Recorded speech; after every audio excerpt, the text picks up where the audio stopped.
नमस्कार मित्रांनो, स्वागत आहे आपल्या फायनान्शियल एज्युकेशनशी संबंधित स्पेशल चॅनलवर। आज आपण सीनियर सिटीजनसाठी गुंतवणुकीचे पर्याय आणि त्यांच्या सुरक्षित भविष्यासाठी योग्य आर्थिक नियोजनाबद्दल चर्चा करणार आहोत। निवृत्तीनंतर आर्थिक स्थैर्य मिळवणे ही काळाची गरज बनली आहे।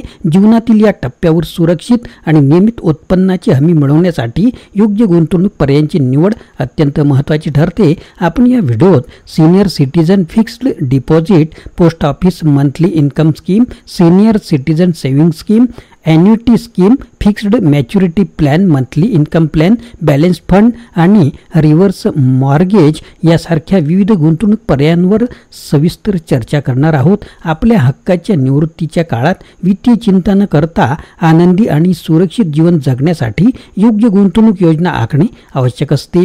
चला तर मग यातील प्रत्येक पर्याय समजून घेऊ आणि आपले भविष्य कसे अधिक सुरक्षित करू शकतो यावर नजर टाकूया। काही प्रश्न तुमच्या मनात नक्की असतील। कोणते? तर सीनियर सिटीजनसाठी गुंतवणूक का आवश्यक आहे आणि कोणत्या प्रकारच्या गुंतवणूक पर्यायांची निवड करणे सुरक्षित आहे? सीनियर सिटीजन फिक्स्ड डिपॉझिट आणि post office monthly income scheme यामध्ये काय फरक आहे आणि कोणता पर्याय अधिक फायदेशीर तुमच्याकरता असेल? सीनियर सिटीजन सेविंग स्कीम मध्ये गुंतवणूक केल्यास कोणते फायदे मिळतात आणि ती योजना किती सुरक्षित आहे? ॲन्युटी स्कीम म्हणजे काय आणि ती निवृत्ती जीवनात आर्थिक स्थैर्य कसे देते? फिक्स्ड मॅच्युरिटी प्लॅन आणि मंथली इन्कम प्लॅन मध्ये कोणत्या गुंतवणूकदारांसाठी कोणते फायदे असतात? बॅलन्स फंड म्हणजे काय आणि ते निवृत्तीनंतरच्या काळात गुंतवणूक करण्यासाठी कसे उपयुक्त ठरू शकतात? रिव्हर्स मॉर्गेज योजना सीनियर सिटीजनसाठी कोणत्या परिस्थितीत फायदेशीर ठरते? निवृत्तीच्या काळात कमी जोखमीसह नियमित उत्पन्न मिळवण्यासाठी कोणते गुंतवणूक पर्याय सर्वोत्तम ठरतात? गुंतवणूक करताना सीनियर सिटीजन्सना कोणते जोखीम घटक लक्षात घ्यायला हवेत? सीनियर सिटीजनसाठी विविध गुंतवणूक योजनांची तुलना करताना कोणत्या गोष्टी महत्त्वाच्या असतात? मित्रांनो, अत्यंत महत्त्वाचा विषय आहे। आपण जर चॅनलवर नवीन असाल तर चॅनलला सबस्क्राईब करायला विसरू नका। अत्यंत महत्त्वाचे मुद्दे मी मांडत असतो। सुरुवात करूया सीनियर सिटीजनसाठी गुंतवणुकीचे पर्याय।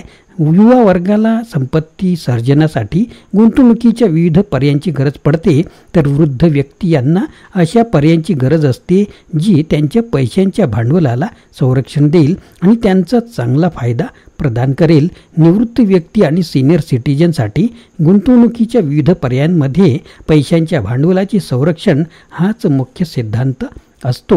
निवृत्त व्यक्तींनी गुंतवणूक विषयीच्या पर्यायांचा विचार करण्याअगोदर अनेक परिबळांना लक्षात घेणे जरुरी आहे। सीनियर सिटीजनमध्ये पण दोन प्रकारचे गुंतवणूकदार असतात। पहिल्या विभागात असे लोक येतात जे नुकतेच निवृत्त झाले आहेत किंवा असे लोक ज्यांच्याकडे पेन्शनची मिळकत आहे। अशा लोकांसाठी त्यांच्या फंडमधून मिळणाऱ्या मासिक मिळकतीवर कमी आधार असतो। असे गुंतवणूकदार प्रमाणापेक्षा थोड्या जास्त जोखमीच्या गुंतवणुकीच्या पर्यायांची निवड करू शकतात। दुसरा प्रकार आहे, दुसऱ्या कॅटेगरीच्या अंतर्गत असे लोक येतात ज्यांनी एक फारच मोठा काळ हा कोणत्याही कामाविना घालविलेला आहे आणि त्यांच्याकडे पेन्शनची कोणतीच आवक नाही आणि ती खूपच कमी आवक आहे। असे गुंतवणूकदार अधिक जोखीम घेऊ शकत नाहीत। आता पाहूया सविस्तर मुद्दे। Senior citizen fixed deposit senior सिटीजनसाठी मासिक मिळकत मिळवण्यासाठी एक अनुकूल पर्याय हा सीनियर सिटीजन फिक्स्ड डिपॉझिटमध्ये गुंतवणूक करणे होय। सध्या बँका या डिपॉझिटवर 8 ते 9% व्याज देतात। तुम्ही अपडेट ऑनलाईन पाहू शकता। आज बदल असू शकतो। सीनियर सिटीजनला सामान्य नागरिकांच्या तुलनेत 0.5% ते 1% अधिक व्याज मिळते। लक्षात ठेवा, देशाच्या अर्थतज्ञाच्या सायकलप्रमाणे व्याजाच्या दरात वाढ किंवा घट होत असते। सीनियर सिटीजन कॉर्पोरेट फिक्स्ड डिपॉझिटमध्ये पण गुंतवणूक करू शकतात, पण ती बँक डिपॉझिटच्या प्रमाणात अधिक जोखमीची असते। आता पाहूया पोस्ट ऑफिस मंथली इन्कम स्कीमबद्दल। भारतीय पोस्ट ऑफिस विभागाची ही मंथली आवक स्कीम आहे। त्यात व्याजाचा वार्षिक दर 8.4% असतो। त्याची पूर्ण होण्याची मुदत ही 5 वर्षाची असते। त्यावर तुम्ही TDS लागू होत नाही, पण मिळकतीवर टॅक्स लागू होतो. पुढचा प्रकार आहे senior citizen saving scheme. Bharat सरकारद्वारे वरिष्ठ नागरिकांसाठी ही बचत योजना विशेष रूपाने सुरू करण्यात आली आहे. त्यासाठी वयोमर्यादा 60 वर्ष आहे, पण ते जे लोक इतर प्रकारे निवृत्त झाले आहेत त्यांच्यासाठी 55 वर्ष आहे. त्यात वार्षिक 9.2% व्याज मिळते. त्यात गुंतवणुकीचा कालावधी हा 5 वर्षाचा असतो आणि त्यापेक्षा अधिक 3 वर्षे पुढे वाढविला जाऊ शकतो. व्याज संपूर्णपणे कर पात्र असते, पण TDS लागू होत नाही. ॲन्युइटी स्कीम या स्कीमच्या अंतर्गत गुंतवणूकदार नियमितपणे ठराविक रक्कम किंवा एकदाच एका निश्चित केलेल्या रकमेचे योगदान करतात, ज्या बदल्यात त्यांना निवृत्तीच्या काळापासून ते मरेपर्यंत पेन्शनप्रमाणे नियमित रक्कम मिळते. अनेक ॲन्युइटी स्कीममध्ये गुंतवणूकदाराचा मृत्यू झाल्यानंतर त्याच्या स्वजनांना सर्वच फंड सोबत बोनसची रक्कम देण्यात येते. थोडक्यात ॲन्युइटी तुमच्या निवृत्ती काळात तुम्ही जिवंत असेपर्यंत गॅरंटेड रक्कम देते आणि त्यासाठीच त्याला पेन्शन प्लॅन पण म्हटले जाते. पुढे आहे फिक्स्ड मॅच्युरिटी प्लॅनबद्दल माहिती. ही क्लोज एंडेड डेट स्कीम आहे जी म्युच्युअल फंडद्वारा प्रस्थापित करण्यात येते. त्यात अगोदरपासूनच मॅच्युरिटी मुदत निश्चित केलेली असते. पुढची स्कीम आहे मंथली इन्कम प्लॅन.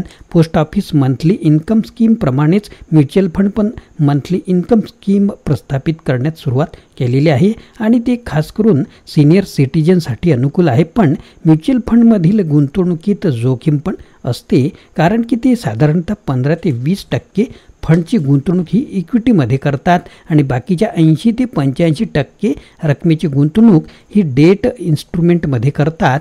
पुढचा प्रकार आहे बॅलन्स फंड, जे सिनियर सिटीजन प्रमाणापेक्षा अधिक जोखीम घेऊ शकतात. त्यांच्यासाठी बॅलन्स फंडमध्ये गुंतवणूक करणे हा चांगला पर्याय आहे.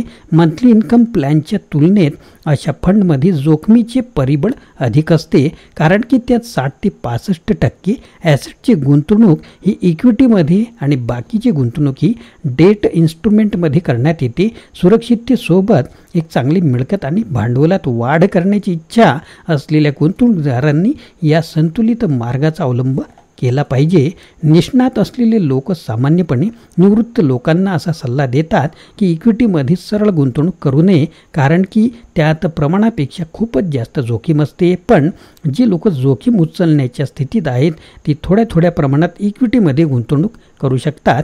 त्यांनी मजबूत फंडामेंटल असलेल्या ब्लू चिप शेअर्समध्ये गुंतवणूक करायला हरकत नाही. Reverse mortgage.